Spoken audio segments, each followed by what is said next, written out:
And welcome back to our YouTube channel HPG के अब Himachal number 1 online coaching institute. तो dear student, जैसा कि आप जानते हैं हिमाचल पटवारी की हमारी जो है वो हिंदी की सीरीज चल रही है। तो उसी सीरीज को जो है वो आज हम कंटिन्यू करते हुए कुछ और इंपॉर्टेंट क्वेश्चन जो है वो आपके साथ डिस्कस करने हैं। ठीक है, तो वीडियो के साथ अंत तक जुड़े रहिएगा।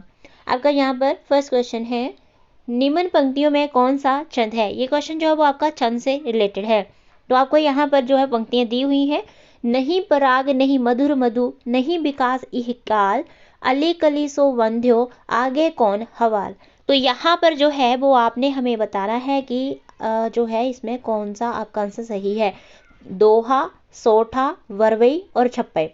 देखो, दोहा, सोठा, बरवे, छप्पे ये आपके छंद से ही रिलेटेड है, लेकिन इनको फाइंड आउट करने के ट्रिक्स रहते हैं जिससे आप विद इन 2 सेकेंड, ये सिर्फ आपने देखना है और विद इन 2 सेकेंड आप आंसर को टैकल कर पाएंगे कि 4 ऑप्शन में से कौन सा आंसर सही है। इसके ट्रिक्स, इसके टिप्स आपको लाइव क्लासेस के बैचेस में जो है वो बताए जाते हैं। तो जल्दी से व्हाट्सअप कर लीजिएगा, सारी जानकारी आपको मिल जाएगी।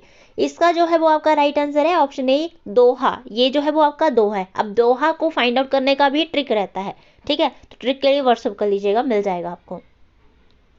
नेक्स्ट है आपका, आवेदन पत्र लिखते समय दिनांक लिखने का निम्न में से कौन सा प्रकार सही है। तो आपका ऑप्शन है इस तरह से कि 4 सितंबर 2016, ठीक है, इस तरह से लिखा जाएगा। या फिर इसको जो है इस तरह से आपका फॉर जैसे डिजिट नंबर इस तरह से लिखा जाएगा 4 सितंबर 2016, या फिर ऐसे 4/9/2016, या फिर 4 सितंबर और ये 2016, किस तरह से लिखा जाएगा। तो ये जो है वो आपका यहाँ पर option C is the correct answer. ठीक है, सी ऑप्शन बिल्कुल करेक्टली यहाँ पर जो है वो लिखा हुआ है। ठीक है, आवेदन पत्र लिखते समय हम दिनांक जो वो इस तरह से लिखते हैं। ठीक है, आवेदन पत्र जो आवेदन होते हैं, पत्र जो होते हैं वो भी आपके 2 टाइप्स, औपचारिक, अनौपचारिक। ठीक है, ये भी आपके बहुत डिटेल में रहते हैं। ठीक है, ये लाइव क्लासेस में हमारे फैकल्टी के द्वारा करवाए जाते हैं। नेक्स्ट क्वेश्चन है, निम्न में से शुद्ध वर्तनी का चयन कीजिए। ऑप्शन ए, उत्थान, ईर्षा, इच्छा, अंतर्निहित।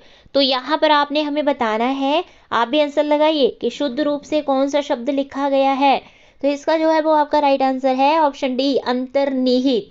ये बिल्कुल सही लिखा गया है। बाकी उत्थान, उत्थान जो है वो आपका इस तरह से लिखा जाता है, तो ये भी आपका गलत था। और जो ईर्ष्या है वो ईर्ष्या आपका इस तरह से लिखा जाता है। ठीक है, और आपका इच्छा भी इस तरह से लिखा जाना था, तो ये भी गलत है। ठीक है, तो ऑप्शन में कौन सा आपका सही है, बिल्कुल D option is the correct answer. I hope आपको आज का हमारा वीडियो पसंद आएगा।